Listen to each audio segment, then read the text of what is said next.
Hi everyone, this is Ekta from Invisible Scars.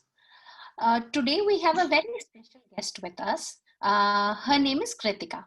One of the reasons that I'm interviewing Kritika today is because so many times parents come to me, and when they talk to me, they've always wanted to stay back in relationships which are not good. They think that they are doing it for the sake of their children. And so many times, we have to tell them that, really, you don't need to do this for your children. And if there is a reason for not staying back in a bad relationship, your children are actually the reasons for you not to stay back in a bad relationship. So it's very confusing for parents because they are conditioned to think that a child needs both the parents to be a good, prosperous, successful person when they grow up. What they don't realize is the impact that domestic abuse can have on the psyche of a child, especially if that person is continuously subject to a toxic environment. So today we will talk to Kritika about these aspects of domestic abuse, and you will hear from her. She's a survivor of domestic abuse. She was in a family, where the environment was very toxic. And I will not talk much about Kritika. I will just say hi to her, and I will let her introduce herself. So, Kritika, hi, and welcome, and thank you for agreeing to talk to us. We would love to know a little bit more about you. Who are you? A little bit of your introduction, and why did you agree to do this interview today? Sure, Ekta. Thanks for having me. I'm really happy to be coming forward and talking about my experience. And the hope is that this can shed some light on what growing up in an abusive and toxic environment means for children out there. I grew up in an abusive household. My father was an abusive alcoholic, and it was an upper middle class family based in a metropolitan city. I'm in my early 20s now. And for a very long time, I think I didn't even understand what abuse was. And now, as I'm getting educated about it, and as I'm facing what happened in my past, I just realized that there's very little awareness. And like you spoke about, parents staying back in marriages for children, and there's a very lack of awareness of what, or maybe there's just a lack of talking about what children go through. So I just thought that this would be a great way to throw some light on that and to just share my experience on growing up in that environment. Yeah. Thank you. I'm sure it takes a lot of courage to do what you are doing today. And as you see, we cannot share Kritika's details with you, but she's, of course, agreed to come forward and talk to us, but she doesn't want to reveal her identity, and we completely respect that as Invisible Scars. Um, Probably, we will just start the interview straight away, trying to understand. We want you to also understand that there is no socio-economic restriction. Abuse exists across strata. Time and again, we've said it. It also exists across gender. So abuse is a behavioral issue. I think I've said this 100 times, and maybe we will just simply start with the interview straight away. Yeah, Uh, sure. Kritika, when did you understand abuse, and when did you understand that the situation that you were living in was very unhealthy? So I think the first time I saw an abusive incident, I was only 5, and I woke up in the middle of the night and I saw this, and I had absolutely no idea what was happening. First, I thought maybe I'm having a nightmare, and I think for the next few years, I didn't fully understand what was going on. I didn't fully understand why there was so much anger in the household. And I think as I probably entered into my teens, maybe through some movies, and we didn't really have a very open talking environment about it at home. So it wasn't really through family, but in my early teens is when I started realizing what abuse is and what it means. For the longest time, I just thought that my parents are not happy and they fight, and I didn't understand the extent of the fights till then. Yeah. What is the day-to-day life of a child like who lives in an abusive environment? Um, I think at least for me, I used to my coping mechanism was blocking things out. So I would pretend everything is fine. And it usually was. So unless the whole cycle of abuse starts, there's an incident or an event that takes place, it was all normal.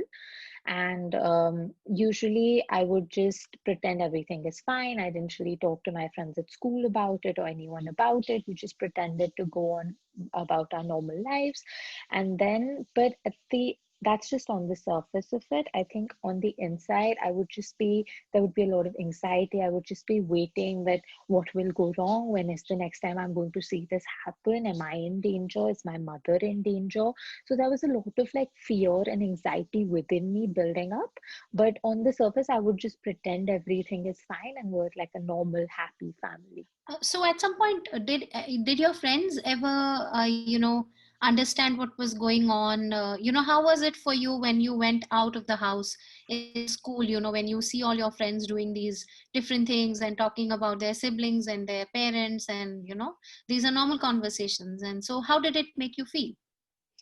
So I think that's a really good question. I think initially, initially I used to just pretend like when I was young, I used to make up lies. I used to say that, oh, we also went on a family trip, or oh, we went for a family dinner and everyone's so happy. So at a young age, it was just lying to not feel left out.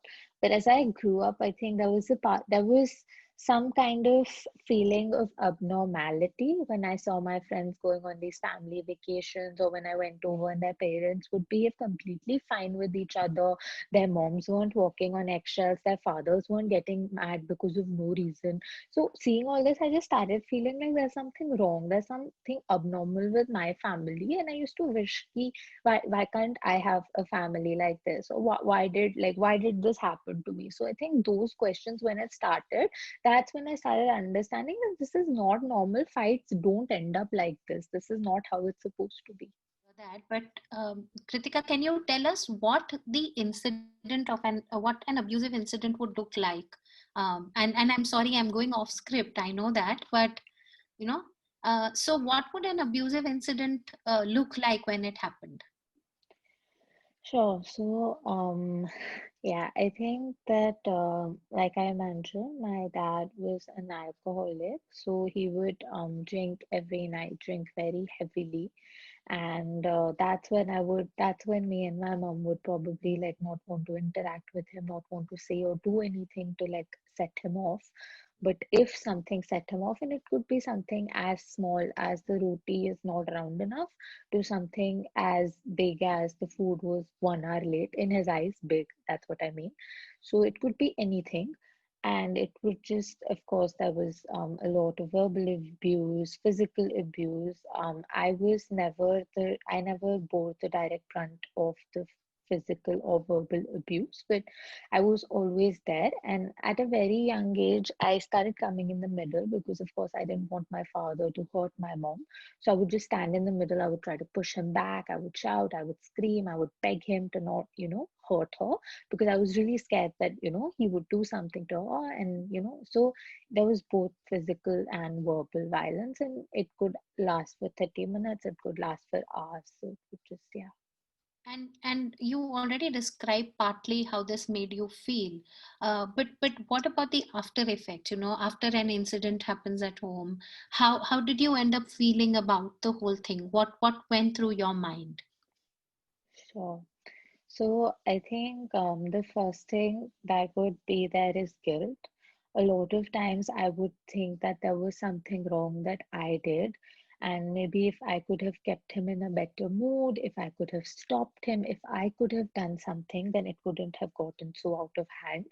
And I know a lot, this is not very logical guilt. I realize that now, but like till I was in my late teens, till I left the abusive environment, I felt this way, that there was something I could have done to stop it, and I didn't. So there was always guilt. Then there was a lot of confusion as well. Like I didn't understand, like alcoholism and abusive nature is something I started to understand much later. So I didn't understand why he would behave like this. Like he would be an okay father, like a present father during the day, and once he's drinking, all these, like it's like demons would come out in him, and I just didn't understand why it was happening. And some of the issues seemed so insignificant to me at even at that age, that if the roti is not warm enough, it's okay, like it's not, it nothing warrants that kind of reaction. So cause confusion. And of course, there was fear that, okay, what if this happens the next time and it's worse the next time? What if I'm not awake? What if it happens at night and I'm not awake? And this caused me a lot of sleeping anxiety as well, because I wanted to be like, I wanted to save my mom, or I wanted to, like, stop it from happening. So, of course, fear and anxiety. And like helplessness is something, again, like the whole, if I could just stop him, if I could just stop what's happening, if I can make it better, if I can ensure he doesn't drink, or if I can ensure he's always in a good mood, maybe it won't happen. So just a lot of different negative emotions. So what I actually heard you saying in this entire answer was that you always kind of, everything led to the fact that you kind of blamed yourself, or you tried to take responsibility for what was happening. Because typically we say the abuse is an abuser's responsibility. And when you see a child stuck in this situation, as a child stuck in this situation, somewhere you always felt that it was your responsibility to do something about it, or Yeah, you're the one who could save the day, or maybe you could do things differently to change the environment. yeah. um, uh, so living in such an environment, did you ever wish that things were different? Did you ever wish that your parents would do things differently? Yeah, I think so. We would leave. It wasn't like my mom and I didn't try to leave. We did. A couple of times we left for couple of months, and those would be the happiest times. I am very close to my grandparents, and I would live with them and my maternal side of the family. They were very supportive, and I absolutely loved that. So I think one thing that I kept wishing was that, maybe if we could just leave. And of course, like I didn't know why we weren't leaving initially. I would just wish and pray that we would not have to be in this environment. I wouldn't have to go to sleep just wishing nothing happens when I'm asleep. I wouldn't have to walk on eggshells in my own house. And I would feel so free when I wasn't there, right? I could do whatever at 9 in the night. I could talk to whoever and it wouldn't lead to a fight. So it was just, I wish like we would just leave. And I think that was the first thing, because I could see that neither of them were happy, right? It wasn't like the way my father was acting. He didn't seem very happy either. And my mom definitely wasn't. So leaving is one thing I really wished and hoped for. And one more thing I felt was no one ever spoke to each other about it. If this incident happened and the next day, my parents would just not speak. My dad would never apologize, and everyone would just pretend it didn't happen. And I just wish that we would talk about it. I don't think that's a cure. I don't think abusive behavior can be fixed by talking, but I just feel for as a child, because of all that guilt and blame I carried with myself, I feel if I could have just spoken to someone in that situation, it would have really helped to know that this is not my fault and I don't have to carry the brunt of it. And maybe if at that point I could have told my mom that she doesn't need to stay for my sake, we maybe would have been able to leave earlier. So I really wish that we'd all just openly talked about it. I know this is not something people talk about at home. I know it's a like you want to protect your children and you feel like even though you know they're witnessing it, if you don't say it out loud, you're protecting them. But I just feel like that does more harm. So if your child is already seeing this, they are mature enough to handle whatever information you give them. And I think it's really important to even get a pulse check on what they're feeling, because while even if they're not the ones bearing the brunt of it, I think as children, you're so much more sensitive to all this that's happening, and there's so much more confusion. So I think talking is something that I personally really needed. Um, so Kritika, after listening to you, it really feels terrible because it sort of feels like the child is so helpless in this situation that you don't know whether to take responsibility. You don't know whether there's something you can do to stop it. There's so much confusion around why someone would behave like this, and like you said, your parents would pretend that things were absolutely okay. So what is your message to children in abusive households? Because I guess all of them would be going through the same kind of confusion that you faced. Yeah, definitely. I think the first thing that I would say from my personal experience is that as my parents kept pretending this wasn't happening, I also started using that as a coping mechanism. So I became someone who completely just pretended things were fine, and I would just block it out, compartmentalize, and I would just put all my energy into school and academics, and I did really well in those fields, so that was good. But I think it's slowly, like, even if things are fine, it slowly catches up with you. So as I started growing up, I became quite a control freak. Like, I would need to control my environment. I would, want to have complete control over something. And then some time ago, I was diagnosed with an obsessive compulsive personality disorder. So as you spoke about the helplessness that comes in, I think that was my defense mechanism, that I never want to feel helpless again. So I want to have control of my environment at all times. And of course, this is not very healthy.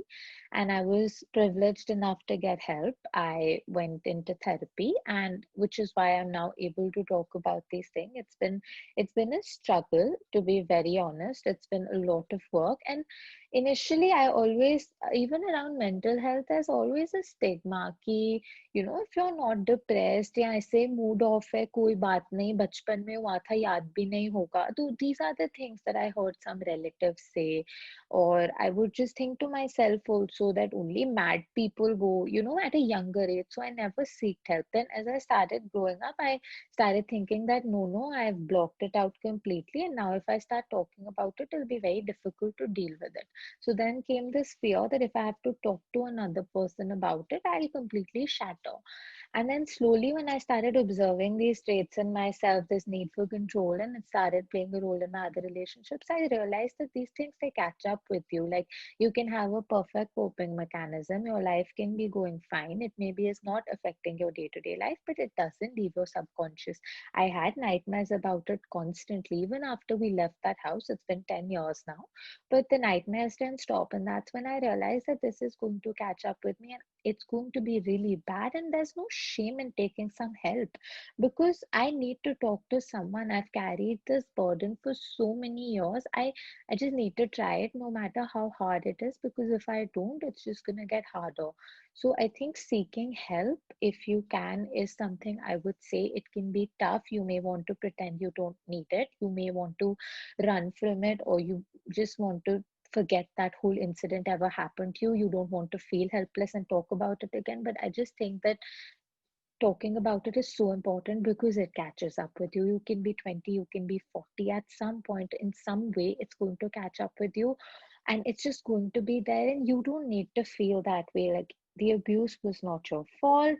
You did nothing to warrant this. And your life and your mental state should not suffer for it. So taking help is something I would 100% recommend. It completely, I think it saved my life. Like, when I talked to my therapist, she said that, like, you could have had a mental breakdown if you continue taking this stress with you. And I didn't even realize it. On the face of it, I'm such a positive, happy person. That's what no one who sees me could ever think, that I was carrying this, but it was there. And that was just my way of coping. So getting help is something I would 100% say.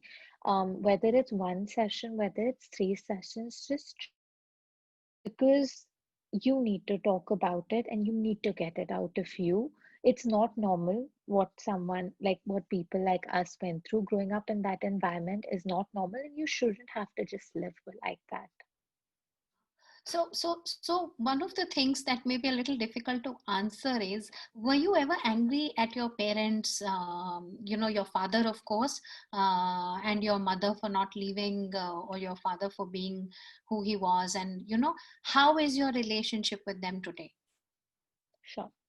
So I'll start with my father. I think for a very long time I justified his actions, and I had this hope in me that he'll change. It's just the alcohol. When he drinks, he becomes like this. This is not who he is as a person.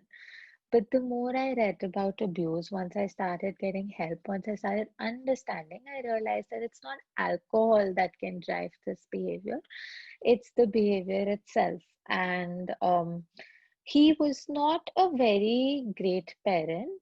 He was physically present, but as for emotional support or providing any kind of support, he was not very present. And all of these things I ignored because I wanted a father, I wanted a happy family, and I wanted to have a relationship with him. So I just held on to this hope that he'll change.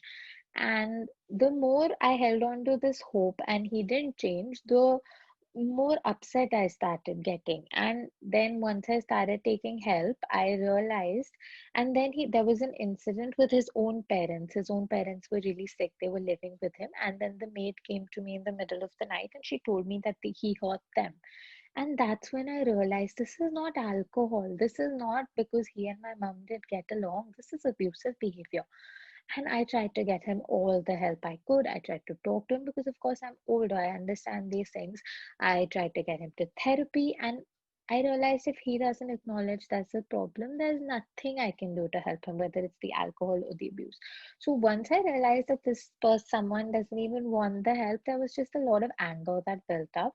So for like the past 1 or 2 years, I haven't been as in touch with him. Of course, there was so many years when I was hoping things would be fine and they weren't. So there's all that residual anger. I do hope to get a stage where I can be cordial. I know it what he did is really bad. I don't want to hate him because I personally don't want to carry that kind of anger within me for the rest of my life. But there isn't a great relationship with him. As for my mom, I think all of this just got us very much like so much closer, even though initially we didn't talk about it. Even now we don't talk about it as often, but I think we both survived through something, and we had each other always. She played the role of both a mom and a dad, and irrespective of what was going on at home, I was never made to feel like my life wasn't good enough. She did everything to make sure I had a good and happy childhood. So I think I acknowledge all of that. And as for leaving earlier, I think I wish we had, and I feel more than any anger, I feel guilt. I think she stayed longer for me so I could have some financial security or I could have parental support or whatever it was. But one thing I like to just like point out is that an abusive parent is not a support to anyone. It's a liability. It's not making your child's life better in any way, even if they pretend until the event happens. They're the perfect parent. They're showing up for everything. Still, once they do something like that, if they are not a fit parent, because no fit parent would want their child to witness that kind of abuse or to grow up in that toxicity, because it causes a lot of issues, whether it's mental issues or whether it's emotional issues. You are not creating a good environment for your child, and that is not a fit parent. So I think this is like the biggest myth that I would like to break, is that an abusive parent is not a fit parent and they are not providing any support irrespective of what the society may believe. I completely agree with you, and it's so many times that I struggle to tell mothers that the children that you are staying back for, and they might not end up appreciating the fact that you stayed back. While they might not hate you, but they will have their own set of problems. So, Kritika, one of the things I wanted to ask you today is that how have things panned out for you now? Where are you right now? So how's your life right now? And um, uh, are you going to, and so this is two questions. So how do you think you will be able to build relationships after you've seen this? And take us through a little bit of that. Sure. So as for where I am now, so I live with my maternal family now. So I'm in my mid-20s. I graduated from a really good college because my coping mechanism was forcing myself to study all the time. I did well academically, and life has turned out well. I am financially independent. My mom is as well is now financially independent, and but we still choose to live with the maternal side of family because I love the family atmosphere. I have all those family dinners where people are not fighting, and like I have cousins I stay with, my grandparents, and it's great. It's really nice to see love and support and to see what a functional family looks like apart from the toxic environment I may have grown up in.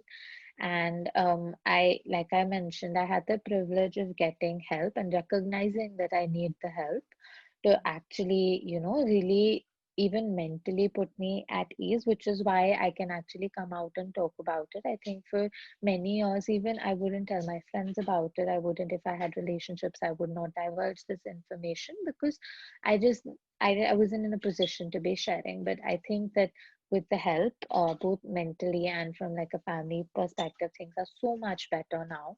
And I'm just so glad that it's been a lot of years I've been out of that environment, and that toxicity and the pain and hurt is slowly going away.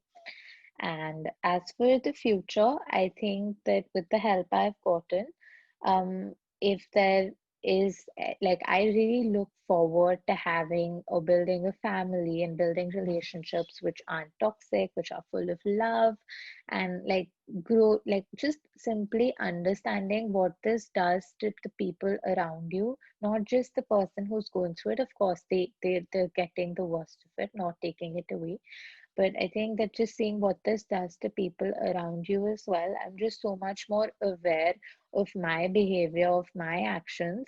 And I just never want to be in a position where I'm hurting someone I love in that way, whether it's like, emotional abuse or mental abuse or anything. Because I have been reading a lot as well that sometimes if a child grows up in this environment, they may subconsciously pick up such characteristics.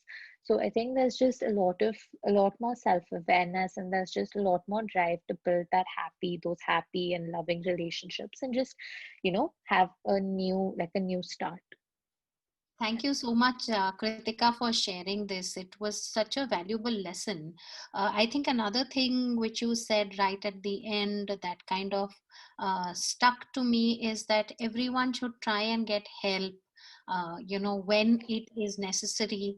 Of course, leaving an abusive relationship is obviously one of the outcomes that we expect that will happen, so that children do not have to go through what you went through.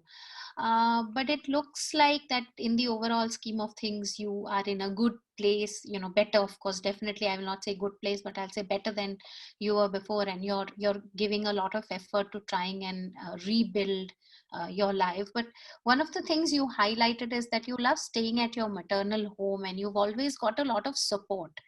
And what Yeah. we have seen is that there are so many women whose families don't support them. The parents abuse their own daughters, and while the daughter must be facing abuse with her husband, the minute she comes back home and she starts asking for help, parents become more abusive. Brothers are not cooperative. So this is something that we wish people also take away from today's interview, because we really want people to know that it's so important to have a supportive family, and I think the supportive family makes you who you are today. um, I mean, so they can't change what happened and what you went through, but having, whether it's friends or family, just having a supportive background is just makes things so much better and so much easier once you do leave. Because I know even when we were leaving, the financial side of things and logistics, they were always tricky. So I know that if we didn't have that, it would have just been that much harder for us to get out of it. So with like financial support or emotional support, both are so important. And I really hope that families out there are just able to hear this. And I've seen a lot of times parents also push their daughters or if whoever it is in an abusive relationship to stay for the sake of their children or for their marriage. So I just hope that they also realize that that doesn't do anyone good. Like you can probably give that child a better more happy loving home, so just try and do that. And thank you so much for this. And the last and final question is, do you have anything, you want to say to kind of end this, like a note to people out there, something that you've taken from this whole experience in your life? Sure. I think just one thing I will keep stressing upon in this entire situation is that when you're a kid and you go through something like this, it's never easy, and no one expects it to be easy. And which is why getting help is extremely important. So do try to do that. There are a lot of outlets out there, and whether it's therapy, whether it's talking to family or friends, whatever it is that you think you can do, you should definitely talk to people. It just lifts the burden off. And I think the last thing that I would say is that there's always hope. I mean, just what happened to you in your childhood doesn't have to be your story, and that helplessness or that fear that you carried with yourself for all those years doesn't mean that that's how the rest of your life has to be. It's painful, and it takes a lot of effort and work, but you can get to a much better place, and you don't have to be caged by that abuse which you were forced to witness. Oh, that's a brilliant message. So don't let what happened in your life define you. I think Yeah. that's a wonderful takeaway. And thank you, Kritika, so much for being here with us today. We will be very grateful because we hope that this video is going to reach out to a whole lot of people and will impact a lot of mothers who are a little scared. I mean, for that matter, even fathers. I mean, if you are in an abusive relationship for the sake of your children, this could be quite an eye opener, and we hope you take that as a lesson. So thank you very much. Thanks, Ekta. It was great talking to you.